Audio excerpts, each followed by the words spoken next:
სოფიო დარასელია მხატვა 18 წლის ასაკში დაიწყო და მისი პირველი ნამუშევრები მხოლოდ შავ-თეთრ ტონებში, ტუშით იქმნებოდა.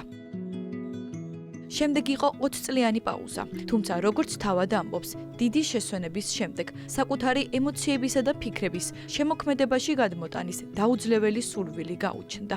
ქაღალდი მინით შეცვალა, შავ-თეთრ პალიტრაში ფერადი ტონები შეიტანა და ახლა უკვე სრულიად განსხვავებული ნამუშევრებით გვიყვება თავის ამბავს.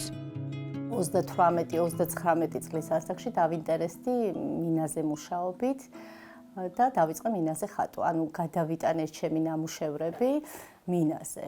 და მის შემდეგ ხატავ მინაზე. ძალიან მოვიხიბლე ამით. ჩემი ტუშით ნამუშევრები იყო, შავ-თეთრი ნამუშევრები, რა თქმა უნდა და რაღაც მომინდა რომ ეს ყველაფერი გამეფერადებინა და სხვა ელფერი მიმეცა.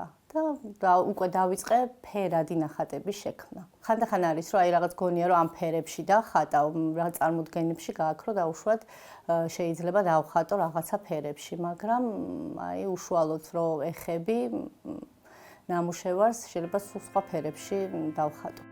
ცხოვრების ცეკვა, ღამის ქალაქი, ქალი ლომი, ანგელოზი.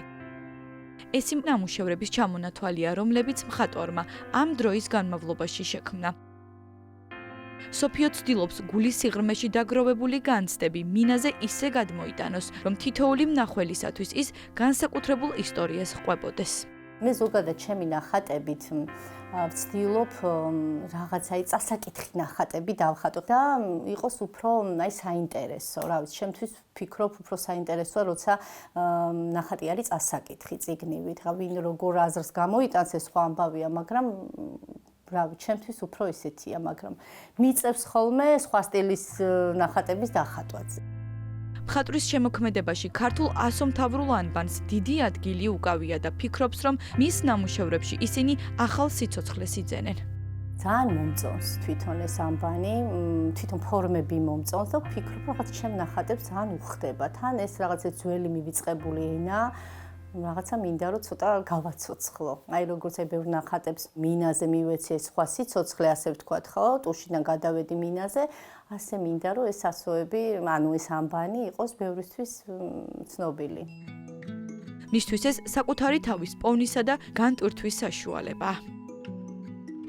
ხატვის დროს მოდის საოცარი ემოცია. ჩემთვის ეს პროცესი არის რელაქსი, ვისვენებ. როგორც ეს ხდება დღის განმავლობაში იშვიათად უფრო ღამე. როცა მარტოა, როცა სიჩუმეა და ბევრი ნამუშევარი შექმნილა ამ პერიოდში, ღამე. და რავი, მაბედნიერებს. დამოკიდებული ვარ კიდეც, 1-2-3 დღე რომ არ დავხატო, უკვე არც შემიძლია, უნდა დავხატო აუცილებლად, იმიტომ რომ რაღაცა ეს შინაგანი ემოცია მთხოვს ამას. მიუხედავად იმისა, რომ ხელოვანი უკვე მეოთხე წელია ამ საქმიანობითაა დაკავებული, თვლის, რომ ეს ჯერ მხოლოდ დასაწყისია. იმედს იტოვებს, რომ მომავალში უფრო მეტი ადამიანი გაიცნობს მის შემოქმედებას და მისი ნამუშევრებიც უფრო ფართო მასშტაბებს მიაღწევს.